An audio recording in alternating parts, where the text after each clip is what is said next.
బాపట్ల జిల్లా వేటపాలెం మండలం రామాపురంలో విషాదం చోటు చేసుకుంది. సముద్రంలో స్నానానికి వెళ్లి ఓ యువతి గల్లంతైంది. పల్నాడు జిల్లా రావులవారిపాలెంకు చెందిన నాగలక్ష్మి అనే యువతి కుటుంబ సభ్యులతో కలిసి రామాపురం బీచ్కు వెళ్ళింది.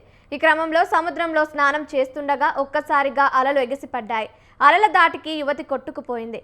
గల్లంతైన యువతి కోసం గజ ఈతగాళ్లు, మెరైన్ పోలీసులు, ఫైర్ సిబ్బంది గాలిస్తున్నారు. డీఎస్పీ మహమ్మద్ మోయిన్ ఘటనా స్థలానికి చేరుకుని విచారణ చేస్తున్నారు.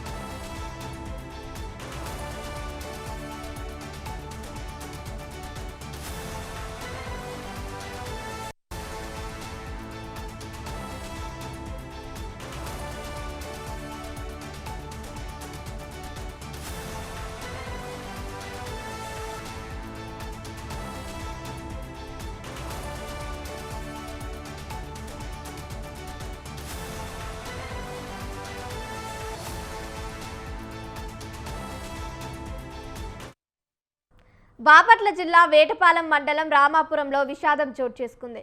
సముద్రంలో స్నానానికి వెళ్లి ఓ యువతి గల్లంతైంది. పల్నాడు జిల్లా రావులవారిపాలెంకు చెందిన నాగలక్ష్మి అనే యువతి కుటుంబ సభ్యులతో కలిసి రామాపురం బీచ్కు వెళ్ళింది. ఈ క్రమంలో సముద్రంలో స్నానం చేస్తుండగా ఒక్కసారిగా అలలు ఎగిసిపడ్డాయి. అలల దాటికి యువతి కొట్టుకుపోయింది. గల్లంతైన యువతి కోసం గజ ఈతగాళ్లు, మెరైన్ పోలీసులు, ఫైర్ సిబ్బంది గాలిస్తున్నారు. డీఎస్పీ మహమ్మద్ మోయిన్ ఘటనా స్థలానికి చేరుకుని విచారణ చేపట్టారు. రైట్కి ఇదే అంశానికి సంబంధించి మరిన్ని అప్డేట్స్ మా ప్రతినిధి కాంతారావు ఫోన్ ద్వారా అందిస్తారు. కాంతారావు, చెప్పండి, ఈ ప్రమాదం ఎలా జరిగింది? ఇప్పుడు యువతి ఆచూకీ ఏమైనా దొరికిందా?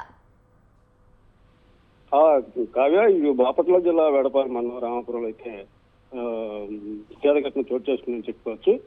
ఆనందం చదరాలతో గడపాల్సి వచ్చిన ఒక కుటుంబం తీవ్రంగా విషాదంలో అనుకుందని చెప్పుకోవచ్చు. అయితే పల్నాడు జిల్లాలోని రావులపాలెం నుండి సముద్ర స్నానం కోసం చీరాల తీరాన్ని చేరుకున్న 11 మంది సభ్యులలో ఒకరైన నాగలక్ష్మి అనే యువతి అయితే అలల దాటికి కొట్టుకుపోయి గల్లంతిన పరిస్థితి ఉంది. కుటుంబ సభ్యులు కళ్ళెదిటే ఈ దుర్ఘటన జరగడంతో వారి ఆనందంలో విషాద ఛాయలు అమ్ముకున్నాయని చెప్పుకోవచ్చు. అయితే సముద్రం తీరం ఈ రోజు మరింత ఉధృతంగా ఉండటం, అయితే నిన్న కూడా అలాగే ఉధృతంగా ఉండటం అయితే జరిగింది. అయితే సెలవులు కావడంతో పర్యాటకులు పెద్ద సంఖ్యలో సముద్ర తీరానికి అయితే చేరుకున్న పరిస్థితి ఉంది. అయితే ఏదైతే నాగలక్ష్మి కుటుంబం కూడా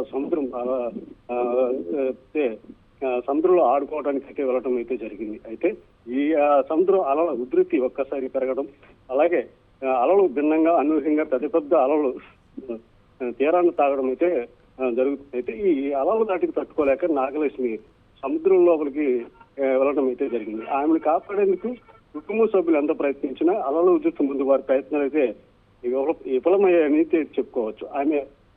ఆమె కళ్ళెదిటే సముద్రంలో కలిసిపోవడం చూసి అయితే కుటుంబ సభ్యులు అయితే గుడ్డలు పైలేలా రోజిస్తున్న పరిస్థితి ఉందని చెప్పుకోవాలి. అయితే స్థానికులు మరియు అక్కడ ఉన్న పర్యాటకులు ఎంత సహాయం చేసినప్పటికీ ఆమె ఆచూకీ అయితే తెలియని పరిస్థితి ఉంది. అయితే వెంటనే ఎక్కడైతే మొరైన్ పోలీసులు ఎవరైతే ఉన్నారో, అలాగే గజేతగాళ్ళు, అలాగే అగ్నిమాపక సిబ్బంది ఆ సంఘటన స్థలానికి చేరుకుని గాలింపు చర్యలు అయితే చేపడుతున్న పరిస్థితి ఉంది. అయితే ఇప్పటికి కూడా ఆమె ఆచూకీ తెలియని పరిస్థితి ఉంది. అయితే ఈ డిఎస్పీ మహమ్మద్ మొయిన్ ఎవరైతే ఉన్నారో సంఘటన స్థలానికి చేరుకొని పరిస్థితిని అయితే సమీక్షిస్తున్న పరిస్థితి ఉంది. అయితే గాలింపు చర్యలను పరీక్షించి ప్రయత్నంలో ఇటు కుటుంబ సభ్యులతో మాట్లాడి వారికి ధైర్యం చెప్పే ప్రయత్నం కూడా డిఎస్పీ ప్రయత్నిస్తుంటే తెలుస్తుంది. అయితే ఈ విషాదం వాతావరణం అక్కడ ఉన్న పర్యాటకులకైతే హృదయాన్ని కలిసివేసిందని చెప్పుకోవచ్చు. అయితే నాగలక్ష్మికి క్షేమంగా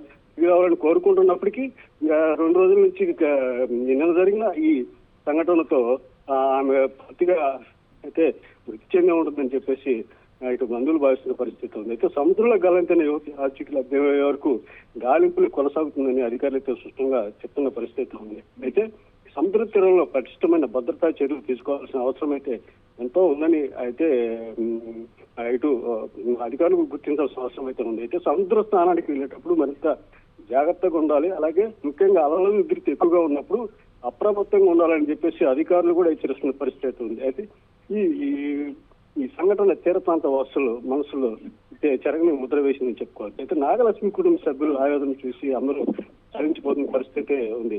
అయితే సముద్ర స్థానానికి వెళ్లే పర్యాటకులకు ఒక హెచ్చరికగా అయితే ఈ నాగలక్ష్మి ఏదైతే సముద్రంలో కొట్టపోవడం అయితే అది ఒక హెచ్చరిక నిలుస్తుంది చెప్పుకోవచ్చు. అయితే అలల ఉధృతిని అంచనా వేయడం, ప్రమాదకర పరిస్థితుల్లో సముద్రంలో వెళ్లకుండా ఉండటం ఎంతో ముఖ్యమని చెప్పేసి అక్కడ స్థానికంగా ప్రజలైతే అనుకున్న పరిస్థితి ఉంది. అయితే పర్యాటకులు రక్షించాల్సిన చర్యలు తీసుకోవాలని, అలాగే ఇటు అధికారులు కానీ ఇటు గజెత్తగాలను కూడా ఏర్పాటు చేసి పర్యాటకులకు ఎప్పటికప్పుడు హెచ్చరికలు చేస్తూ సముద్ర అలలు ఏదైతే ఉన్నాయో వచ్చేటప్పుడు అప్రమత్తం చేయాలని చెప్పేసి ఇటు ప్రజలు కోరుతున్న పరిస్థితి ఉంది. Kavya, thank you Kantharao, thank you for the updates.